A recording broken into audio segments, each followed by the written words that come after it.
भोपाल से अहम खबर की, जहां कमलनाथ की बढ़ी सक्रियता। फिर राजनीति में सक्रिय हुए कमलनाथ। छिंदवाड़ा के विधायकों से उन्होंने मुलाकात की। विधायक कमलनाथ के बीच चर्चा हुई, जहां छिंदवाड़ा अध्यक्ष के नाम पर हुआ मंथन। 16 से 18 अगस्त तक भोपाल में रहेंगे कमलनाथ। कांग्रेस नेताओं से कमलनाथ मुलाकात करेंगे। बड़ी खबर आपको दे रहे हैं भोपाल से, जहां कमलनाथ की सक्रियता बढ़ी है। फिर राजनीति में सक्रिय हुए हैं कमलनाथ, जहां छिंदवाड़ा के विधायकों से उन्होंने मुलाकात की और विधायकों साथ ही कमलनाथ के बीच जो चर्चा हुई है, इसमें छिंदवाड़ा अध्यक्ष के नाम को लेकर मंथन किया गया। 16 से 18 अगस्त तक भोपाल में ही कमलनाथ रहने वाले हैं, जहां कांग्रेस नेताओं से कमलनाथ मुलाकात भी करेंगे।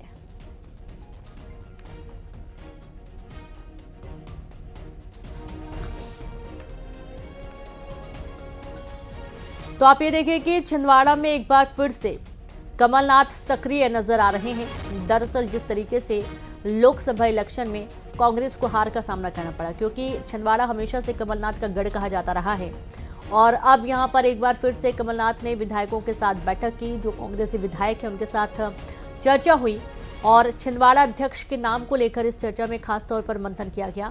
16 से 18 अगस्त तक भोपाल में ही रहने वाले हैं और इस दौरान कुछ और भी महत्वपूर्ण बैठकें कमलनाथ करेंगे। सीधे रुख करेंगे, संवाददाता शैलेंद्र भदौरिया जुड़ गए हैं। शैलेंद्र, अब एक बार फिर से छिंदवाड़ा में सक्रिय हुए कमलनाथ, देखा जा रहा है कि विधायकों के साथ बैठक कर रहे हैं। उद्देश्य क्या है इस बैठक का?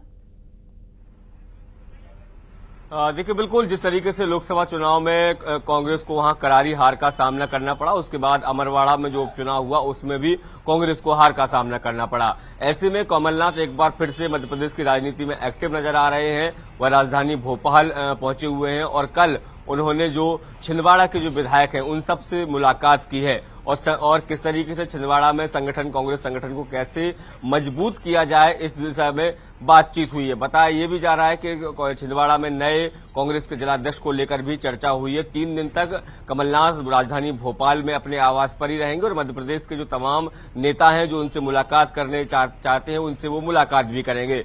देखिए, जिस तरीके से मध्य प्रदेश में 2 उपचुनाव भी होने हैं और ऐसे में कमलनाथ का इस तरीके से एक्टिव होना कांग्रेस के लिए अच्छे संकेत कहे जाते हैं। देखिए, क्योंकि देखिए मध्य प्रदेश बीजेपी लगातार इस बात को लेकर आरोप लगा रही थी कि कमलनाथ का युग अब खत्म हो गया। जिस तरीके से छिंदवाड़ा में उनके बेटे नकुलनाथ चुनाव हारे और उनके प्रचार अभियान करने के बाद भी जिस तरीके से अमरवाड़ा में बीजेपी को जीत मिली, तो उससे एक लगातार बीजेपी इस बात को लेकर सवाल खड़े कर रही थी कि कमलनाथ का युग अब मध्य प्रदेश में खत्म हो चुका है। वह मध्य प्रदेश की राजनीति में सक्रिय तौर पर अब वापस नहीं लौटेंगे। लेकिन जिस तरीके से वो मध्य प्रदेश की राजधानी वापस भोपाल आए हैं और अपने जो विधायक हैं उनके साथ मुलाकात की है, संगठन के कुछ पदाधिकारियों के साथ भी मुलाकात की है और खुद ये बताया है कि 3 दिन तक वो राजधानी भोपाल में ही रहने वाले हैं और कांग्रेस के तमाम बड़े नेताओं के साथ मुलाकात भी कर सकते हैं। तो ऐसे में ये कांग्रेस के लिए अच्छी खबर कही जा सकती है। देखिए, कमलनाथ एक बार अगर फिर से सक्रिय होते हैं तो एक बड़ा चेहरा जो है वो मध्य प्रदेश में कांग्रेस का वो माने जाते हैं। देखिए, चाहे जीतू पटवारी की टीम को लेकर हो या कांग्रेस की आगामी रणनीति को लेकर हो, विपक्ष की भूमिका किस तरीके से निभाई जाए, क्योंकि हाल ही में जीतू पटवारी दिल्ली में बैठक करके मध्य प्रदेश की राजधानी वापस लौटे हैं और जिस तरीके से कांग्रेस लगातार अलग अलग जिलों में बिगड़ती कानून व्यवस्था हो या फिर दूसरी अन्य मुद्दों को लेकर जिस तरीके से लगातार प्रदर्शन कर रही है, और ऐसे में यदि दिग्विजय सिंह, उमंग सिंघार और तमाम बड़े नेताओं के बाद अगर कमलनाथ का साथ जीतू पटवारी को मिलता है तो मध्य प्रदेश कांग्रेस के लिए अच्छी खबर कही जा सकती है। जी बिल्कुल बिल्कुल, और शुक्रिया आपका शैलेंद्र तमाम जानकारी के लिए। और इस तरीके से ये एक बहुत बड़ी जानकारी है, जहां पर अब लगातार कमलनाथ सक्रिय नजर आ रहे हैं और लगातार कांग्रेस विधायकों के साथ बैठक भी कर रहे हैं।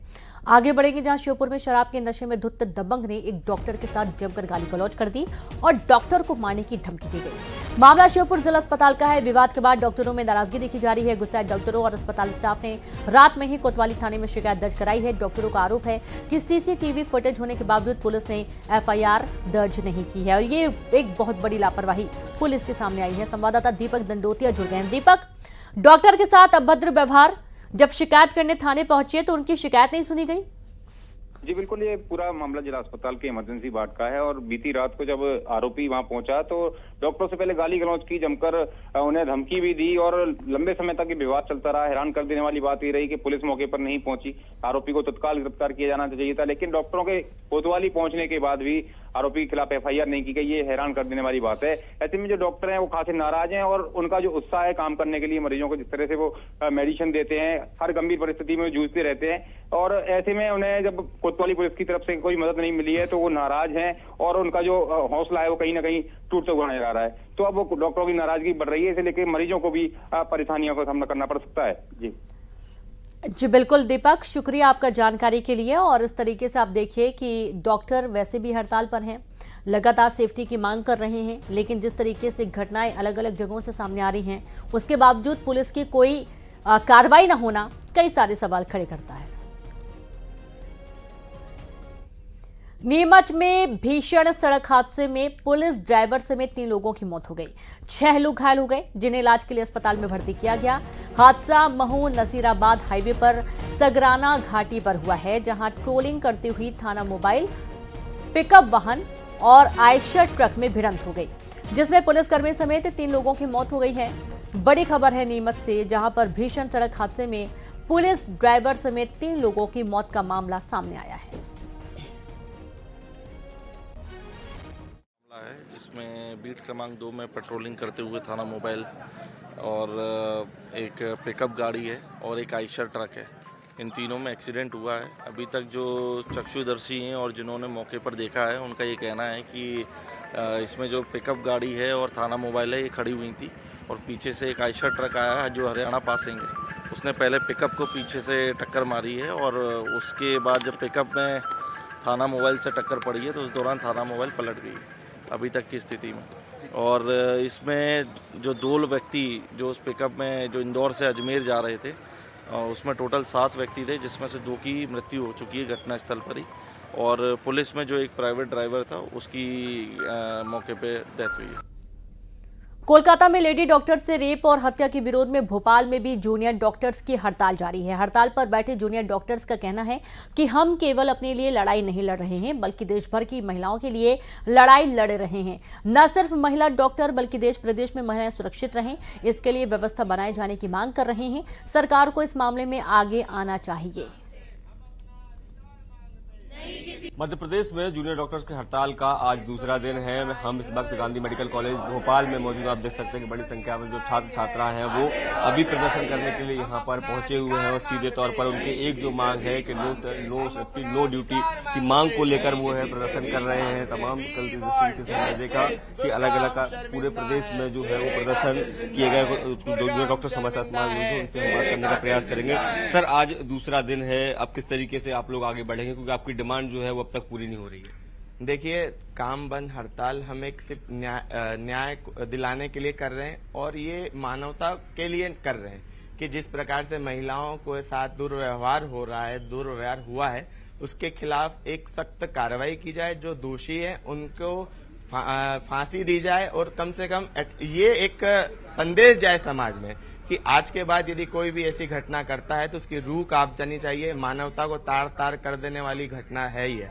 और जिस प्रकार से डॉक्टर्स के ऊपर हमले लगातार बढ़ते जा रहे हैं, तो उन चीजों को मद्देनजर हम ये चाहते हैं कि सेंट्रल डॉक्टर प्रोटेक्शन एक्ट को लागू किया जाए, उसका ड्राफ्ट तैयार किया जाए और जल्द से जल्द उसकी अधिसूचना जारी की जाए। लेकिन आज जो निजी नर्सिंग होम है वो लोग भी आपके समर्थन में आ गए। उन्होंने भी कहा कि ओपीडी हम बंद रखेंगे, केवल इमरजेंसी सेवाएं रखेंगे।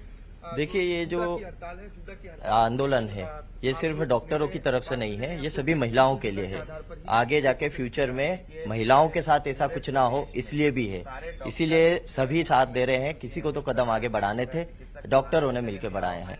तो आप देख सकते हैं कि तमाम जो डॉक्टर्स हैं वो यहाँ पर हड़ताल पर हैं और साफ तौर पर ये कह रहे हैं कि केवल हम लोग अपने लिए नहीं लड़ाई लड़ रहे हैं, बल्कि प्रदेश की, देश की उन तमाम महिलाओं के लिए लड़ाई लड़ रहे हैं। कुछ लेडी डॉक्टर भी हमारे साथ मौजूद, उनसे बात करें। मैम, आप लोग लगातार प्रोटेस्ट कर रहे हैं, लेकिन जो आप एक्ट की मांग कर रहे हैं उसको लेकर क्या कोई बातचीत हो रही है, क्या लग रहा है? अभी तक तो कोई बातचीत नहीं हो रही है, ना ही कुछ गवर्नमेंट का रिस्पांस आ रहा है, ना ही कोलकाता में, ना फिर यहाँ पे भी। लेकिन मांग तो यही रहेगी कि जस्टिस मिलना चाहिए और जस्टिस जितना जल्दी मिलेगा उतनी जल्दी सबक मिलेगा। अगर लेट हुआ तो कुछ भी सबक नहीं मिलता। तो आप देखिए साफ तौर पर ये कह रहे हैं कि जो सरकार की तरफ से होना चाहिए था बातचीत का दौर, वो अभी तक मध्य प्रदेश में या पूरे देश भर में कहीं शुरू नहीं हुआ, और ये कहीं ना कहीं ये अगर इस तरह से बातचीत नहीं होगी तो मध्य प्रदेश सहित देश भर की जो स्वास्थ्य व्यवस्था है वो बेहद चरमरा सकती है। कैमरा मनीष संगर के साथ शैलेंद्र न्यूज़ 18 भोपाल। और अब बात इंदौर से अहम खबर की, जहां पशुपालकों के अवैध बाड़ों पर कार्रवाई की गई। निगम ने शुरू की अवैध बाड़े हटाने की कार्रवाई। वैशाली नगर में नगर निगम ने शुरू की कवायद। निगम ने रितेश यादव के बाड़े को ध्वस्त किया। 2 अन्य बाड़ों को नगर निगम की टीम ने हटा दिया है। बड़ी खबर है इंदौर से, पशुपालकों के अवैध बाड़ों पर कार्रवाई की गई है। निगम ने अवैध बाड़े हटाने की कार्रवाई शुरू कर दी है।